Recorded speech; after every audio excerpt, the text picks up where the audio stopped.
Gino tells Jasmine he went to immigration and called their whole marriage a scam for a green card and around $70,000. Not only that, he frames her love, her kids, her whole American life as one long fraud. When your own husband says you used him and he reported you, he is not just your ex anymore. He starts to feel like an extension of the system that can throw you out. I am Sabrina. This is TLC Drama Live. And if you love messy 90-day fiancé drama with real receipts and real emotions, subscribe right now and tell me in the comments. Are you Team Jasmine, Team Gino, or Team No One after hearing this? Because what we are about to go through will test your patience with both of them. We are in Season 9.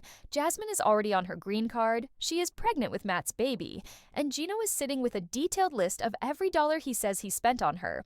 He is talking trips, rent, bills, rings, everything, and he keeps throwing that big number in her face like proof that the whole relationship was a bad investment.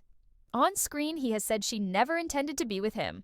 He has used phrases like marriage fraud, and he has claimed he contacted immigration about her. Jasmine keeps repeating that she did nothing criminal, that the marriage failed, but it was not a scam, and you can see the fear in her face every time the word immigration comes up. So you tell me, Yar, what is this? Is this a heartbroken husband lashing out, or a man who has turned his wife into a legal case? When he sits there with his letter, adding up money like he is closing a business, and then says he has gone to immigration, who is he talking to? A woman he loved, or a suspect in a file? And on the other side, you have Jasmine, who did move on with another man, who is pregnant by that man, who is living with him now, while still dealing with the fallout of her marriage to Gino. Does that make her a scammer, or a mess, or a mix of both? If this already feels heavy, stay with me, because what reporting a spouse to immigration can set in motion is much scarier than one heated scene on reality TV. Right now, Jasmine is not only an ex-wife in drama, she is an immigrant mother whose name is being dragged with words like fraud in front of cameras, and according to Gino himself, in front of immigration officers. She has 2 sons in Panama she has always said she wants to bring to the United States. She now has a baby girl with Matt. Her legal status is tied to a marriage that is exploding on national television. Every insult in a fight suddenly sounds less like drama and more like evidence. So ask yourself, did Jasmine use him, or did Gino weaponize the system once he felt used? Or are we watching 2 people so hurt and so angry that they are willing to burn every bridge, even if it risks deportation and custody problems? Because when a U.S. citizen says to authorities that his immigrant wife never intended to be with him and only wanted papers, that is not only one line in a fight that can follow her into interviews, into future applications, and into any court that looks at her as a mother.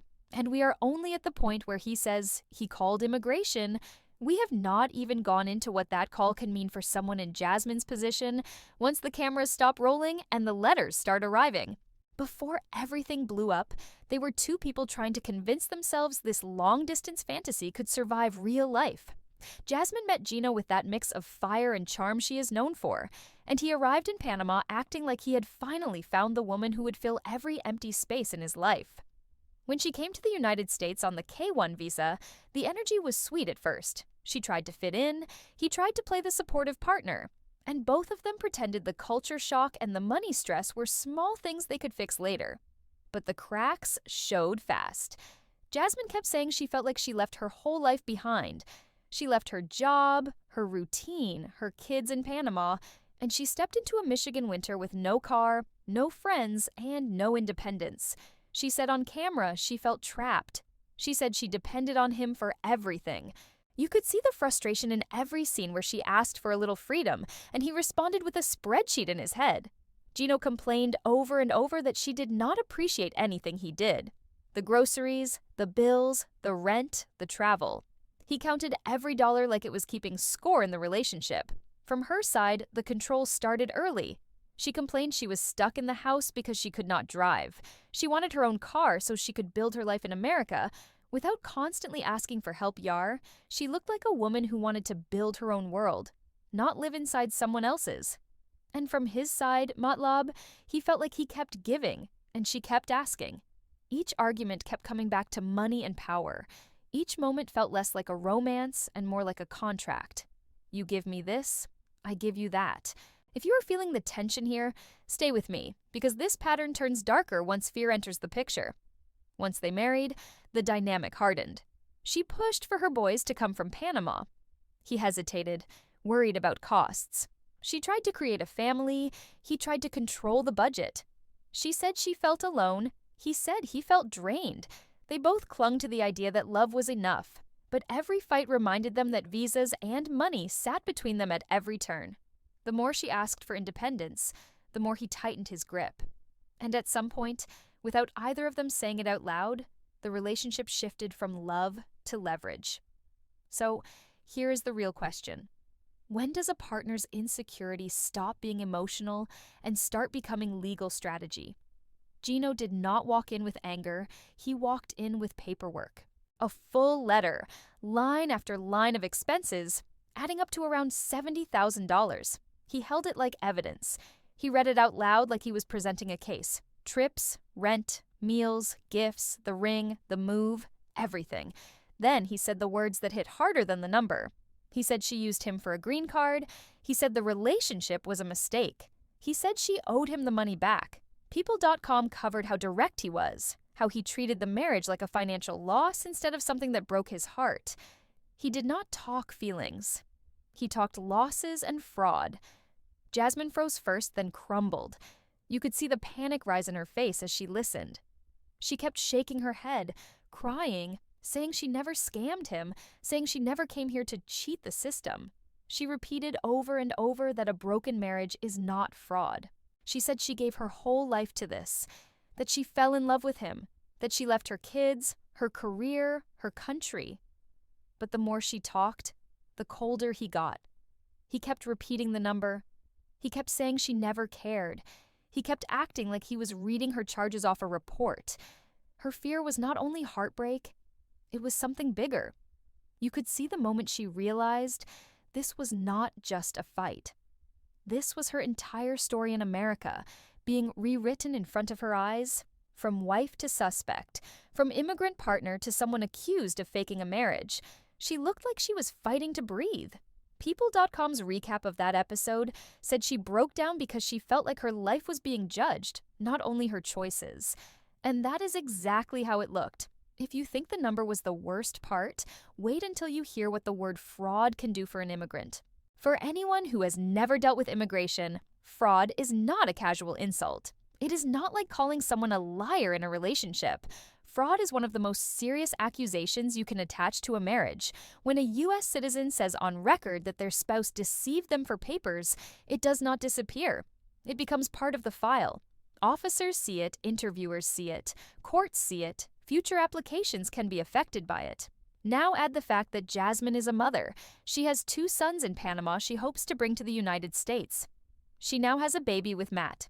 When someone paints you as a scammer who married for papers and money, even if you deny it, even if no legal action is taken, that reputation can follow you. Family court looks at stability, honesty, and credibility. If one parent is arguing that the other has a pattern of deception, even without hard proof, it still colors the story. Judges hear everything, they weigh everything. And when one parent is a citizen with financial stability and the other is an immigrant under stress, accusations can start to look like patterns Jasmine tried to push back. She shouted through tears that if he felt scammed, he should go ahead and report her. She said she had nothing to hide. She said she sacrificed everything for him, and he was now calling her a criminal. She dared him to call immigration because she believed he would never cross that line. Then he said he already did. And her face went blank, like the floor dropped under her feet. That single sentence changed the temperature in the room. She realized this was not an emotional outburst. This was a step he had already taken. This was no longer about money or heartbreak. This was her own husband deciding she was a legal threat. And the worst part, for her and for the viewers, is that we do not know yet what happens next. Jasmine looked shaken in a way we have not seen before. Not loud, not explosive. Quiet. Fear sitting under her skin like a second heartbeat. This is not only a breakup for her, this is her life in the United States, tied to a man who now says he picked up the phone and reported her. She said in past interviews on Facebook that she always worried about stability here, that the system feels heavy, that every mistake feels bigger for someone who moved from another country. Those words hit different now. You could see all of that anxiety rising again the moment Gino said he spoke to immigration. For viewers who have never dealt with the process, it is hard to understand how much pressure sits on someone in Jasmine's position. Every form matters. Every argument matters. Every note a spouse writes can follow you. You can feel the fear in how she keeps mentioning her sons in Panama. She talks about wanting them safe, wanting the chance to bring them here. She talks about the sacrifices she made. She walked away from a familiar home, her work, and the support of her own family. Now, the one person who was supposed to help her build a new life is saying he turned her in. There is no proof of secret raids or officers lined up outside, no dramatic arrests. But we do know what Gino said on camera. We know he met with a lawyer. We know he claimed he accused her of fraud and reported her. That is not a casual threat for someone in her situation. Even saying it out loud changes the ground she stands on. Viewers can argue about who is right and who is wrong, but calling immigration is not the same as blocking someone on social media. It is a step with real weight. If your partner knows the system has power over you, and he uses that knowledge during a fight, what does that say about the relationship mothers carry extra worry in situations like this? When you have children in 2 different countries, every decision becomes complicated. Jasmine has her boys in Panama and a newborn in the United States. She is juggling long-distance parenting, immigration deadlines, and the pressure of blending a family across borders. When accusations go public, they do not only hit one person, they shape how outsiders read the story.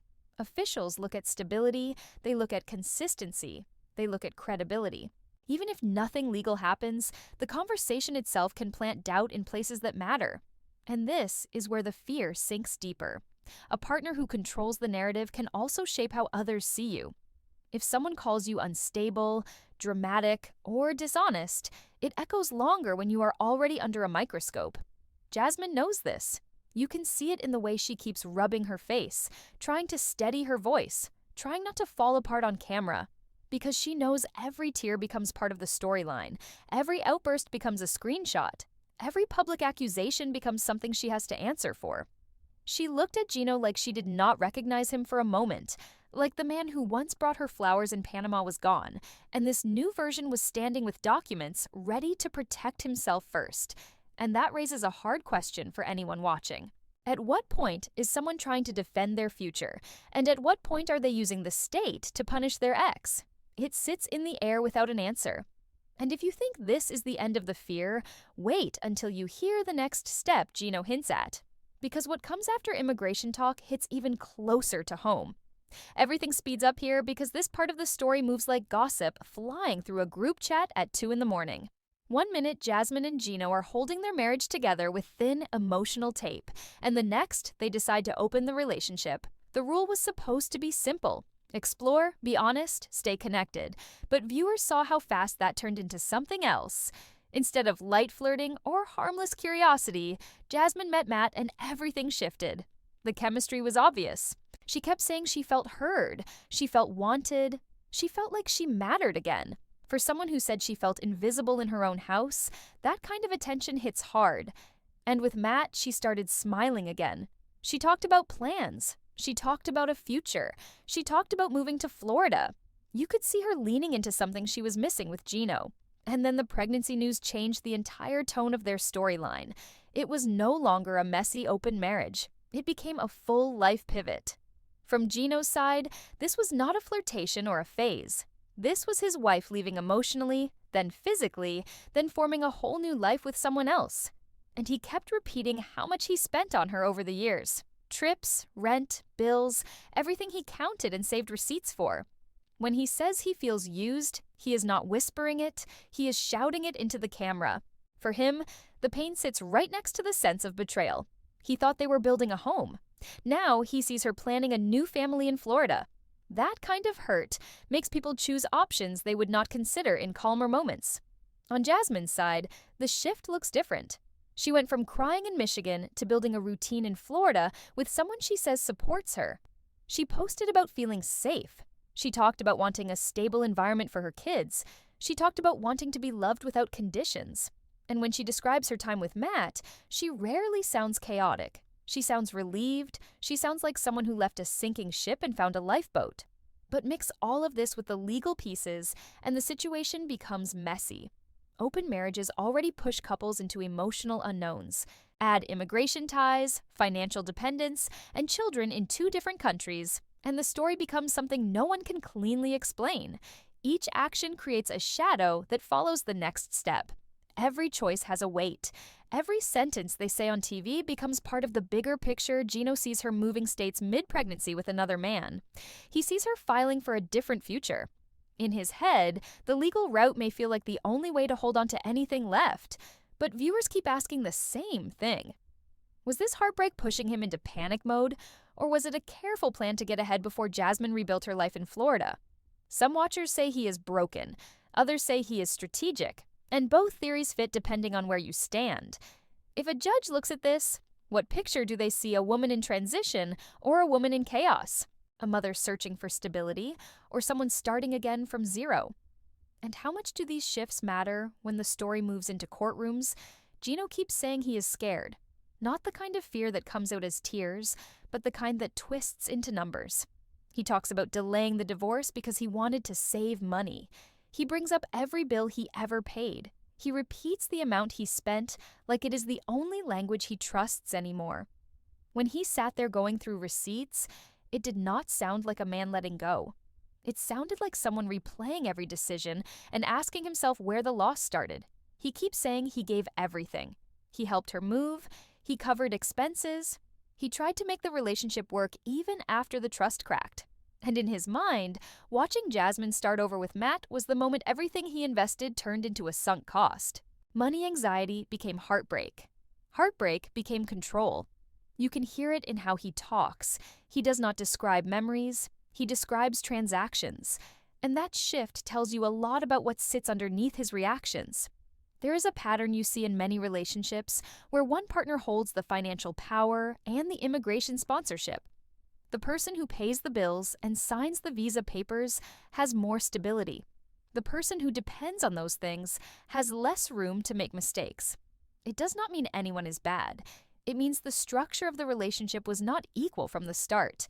And when fear enters the picture, power gaps get bigger.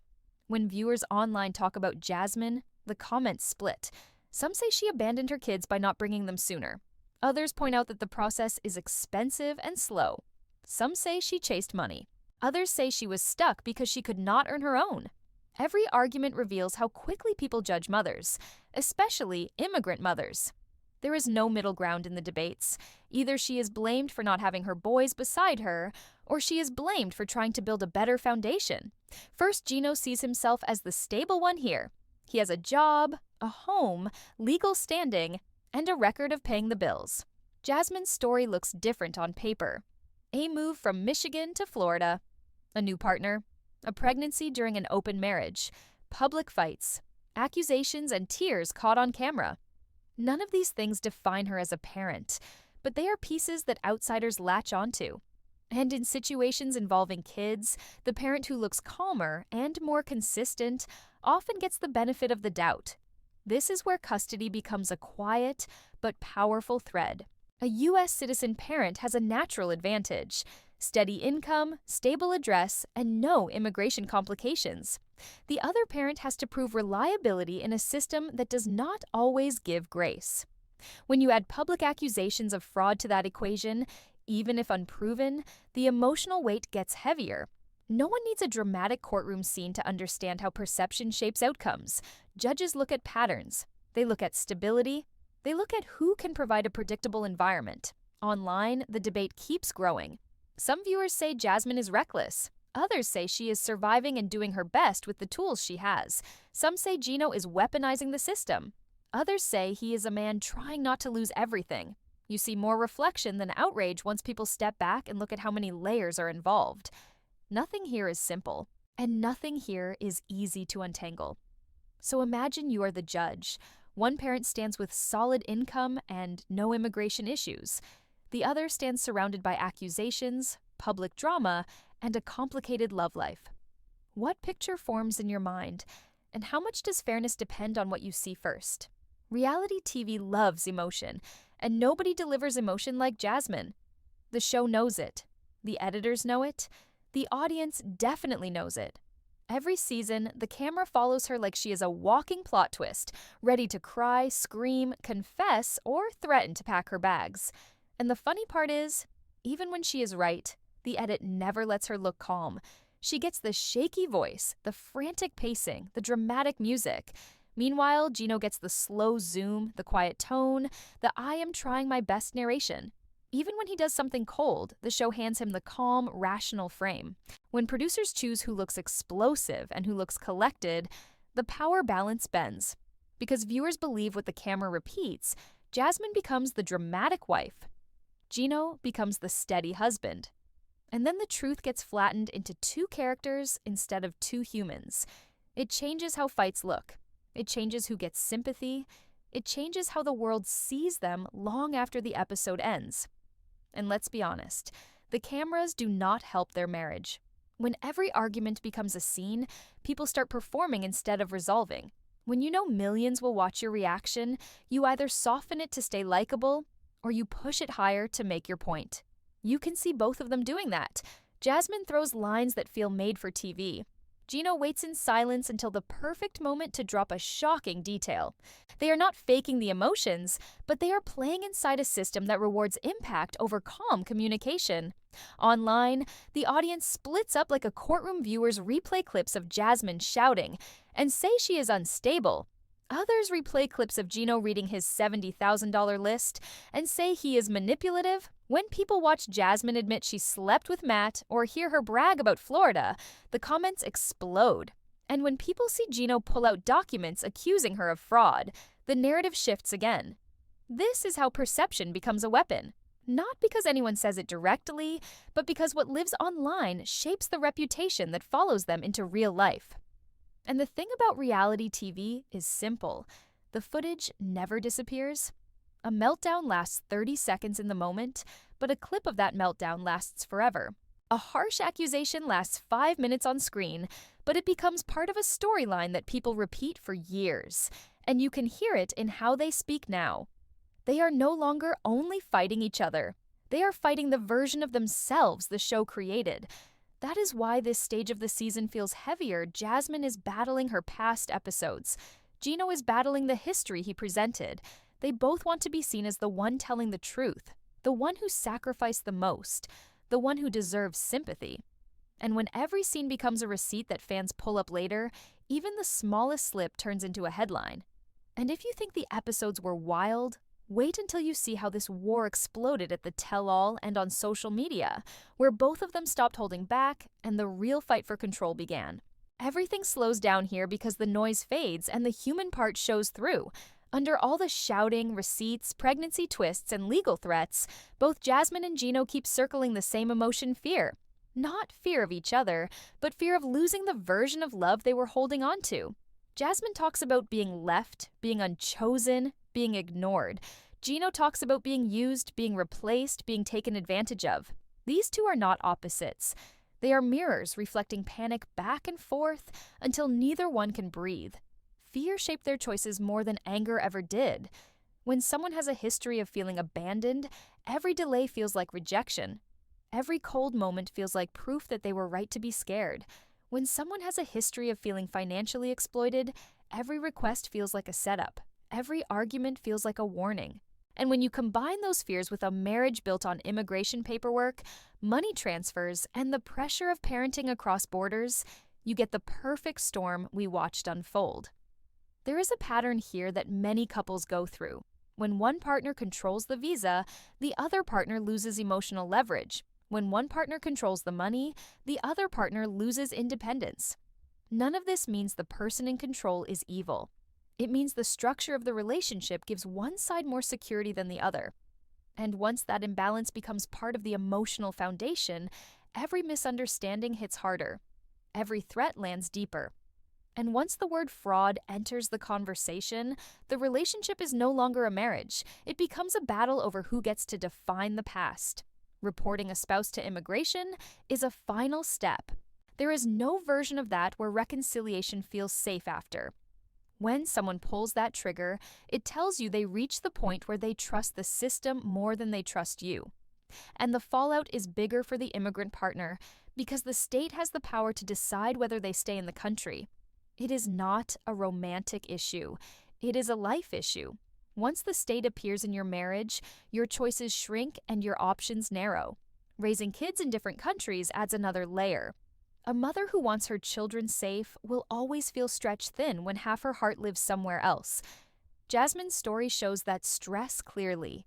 She kept saying she wanted stability for her sons. She kept trying to create a plan.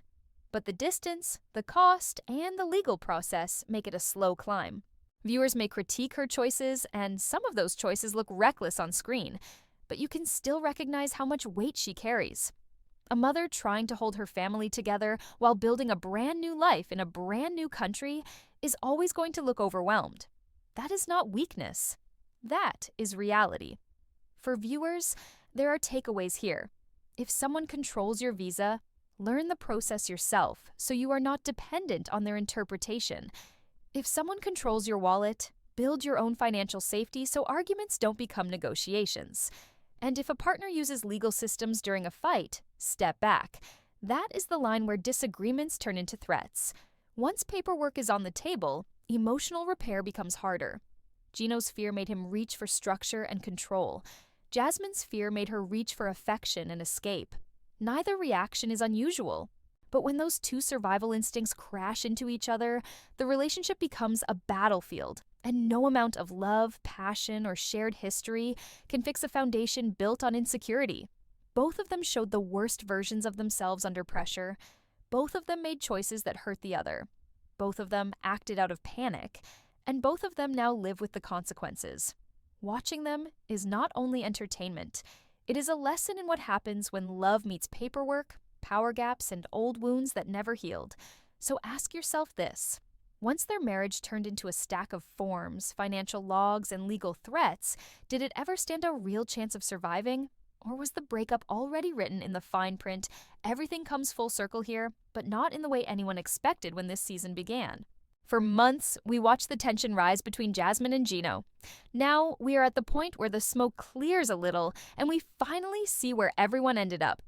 The shock is that the story did not end with a courtroom or a custody battle or a dramatic airport chase. The story ends with two people who built their entire identity around this marriage, now living in completely different worlds. Jasmine is in Florida with Matt. This is public information from People magazine and from her own social posts. She gave birth to their daughter, and she has been open online about focusing on motherhood, fitness, and building a stable home. Her tone is softer now, less frantic, more settled. Even fans who criticized her during the season admit she looks calmer with Matt. She posts family photos, gym updates, and small glimpses of daily life. Nothing about fear of immigration. No hints of legal trouble, no mention of Gino. She closed that chapter so completely that you can feel the silence where the chaos used to be.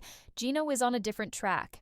Interviews and tell-all clips from People magazine show him still talking about the money and the fraud accusations. He repeats the same phrases. He wants his $70,000 back. He thinks he was used. He still tells the story through receipts and timelines. His focus stayed on the past while Jasmine built a new future. It is painful to watch because he looks like someone who gave a lot, lost even more, and cannot accept the shape of the ending. Every time a reporter asks about Jasmine, he returns to the same wound. The money, the betrayal, the open marriage, the call to immigration. He repeats the pattern while she refuses to engage at all. This is where the biggest question loops finally settle. Did calling immigration ruin her life? Based on the facts we have, no. She is still in the United States. She is raising a newborn. She is living with her partner. She is posting freely, working, traveling inside the country, and showing no sign of legal danger. If Gino contacted immigration, it produced no visible result that changed her residency. She has her green card from season 9. That status does not vanish because someone yells fraud in a fight. It becomes a note in a file, not a removal order. That part matters because it proves how different fear feels inside a relationship than outside it. Inside, it felt like her whole world was shattering. Outside, nothing happened. The real fallout was emotional, not legal. Fans still debate whether she used him or whether he emotionally exhausted her until she found comfort somewhere else. The truth is never simple in situations like this. She made choices that hurt him. He made choices that scared her. Their story shows how fragile a marriage becomes when every argument carries the weight of visas, money, and trust issues that were never healed. Now the payoff to all the open loops. The fraud claim led nowhere. The custody hints faded. The immigration fear evaporated. The only battle that survived is the one inside Gino. He is still trying to make sense of everything he lost. Meanwhile, Jasmine rebuilt her identity around motherhood and her new partner. That is the difference between someone stuck in the story and someone done with it. Their lives no longer run on the same track. The emotional truth is simple. A marriage built on fear collapses even if no government agency ever knocks. A relationship survives only when both people feel secure enough to stay honest, vulnerable, and stable. Neither of them had that. Not in Michigan, not during the fights, not during the open marriage phase, not during the fraud accusations, not during the breakup. The season tried to frame their ending as a legal thriller. In reality, it was a slow breakup where one person held on through paperwork while the other held on through emotion. When both grips failed, the relationship ended quietly. Even if the show made the road loud, Jasmine is gone from his life. Gino is gone from hers. The only thing still connecting them is a season of television and two stories told in completely different voices. One is trying to move forward. One is trying to rewrite the past. The real question is which one will finally find closure first. And if you think this chapter was chaotic, wait until you see the next story we are covering. Because the fallout in that couple makes this look calm. Where should we go next?